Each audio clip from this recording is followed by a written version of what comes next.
Wakil Ketua Umum DPP PAN Viva Yoga Mauladi menanyakan kredibel dari lembaga survei Saiful Mujani Research and Consulting atau SMRC. Hal itu terkait hasil survei SMRC menunjukkan elektabilitas PAN berada di bawah 4% alias terancam tak lolos ambang batas parlemen atau parliamentary threshold.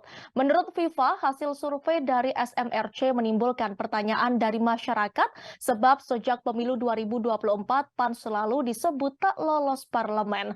Hal itu diungkapkan Viva kepada wartawan pada Senin 20 Maret 2023. Viva menyebut bila hasil survei SMRC akurat, maka harusnya sejak pemilu 2004 PAN tidak lolos parliamentary threshold.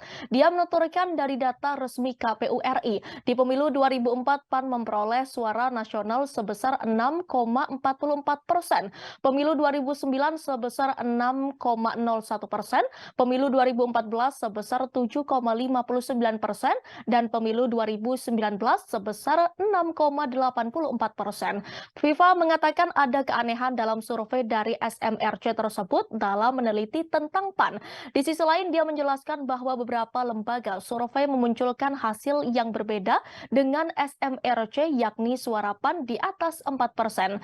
Sebelumnya, hasil jajak pendapat dari lembaga survei SMRC menunjukkan Partai Persatuan Pembangunan atau PPP dan Partai Amanat Nasional atau PAN terancam tak lolos parlemen di 2024. Direktur Riset SMRC Denny Irvani mengatakan elektabilitas PPP dan PAN di bawah 4% sebagai syarat ambang batas parlemen atau parliamentary threshold.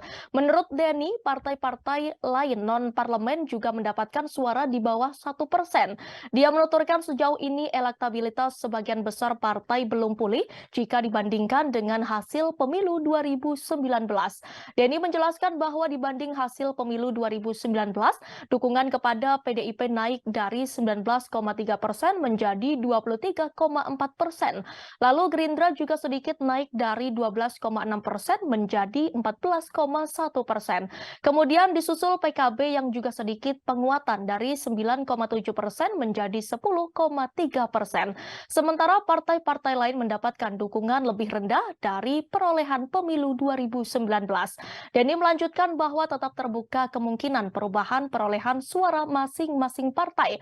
Hal ini disebabkan oleh masih tingginya politik yang belum menentukan pilihan, yakni 15,3%. Survei ini dilakukan melalui wawancara tatap muka pada 2-11 Maret 2023. Populasi dipilih secara random, yakni 1.220 responden. Responden yang dapat diwawancarai secara valid sebesar 1.061 atau 87%. Margin of error survei dengan ukuran sampel tersebut diperkirakan sebesar kurang lebih 3,1% pada tingkat kepercayaan 95%.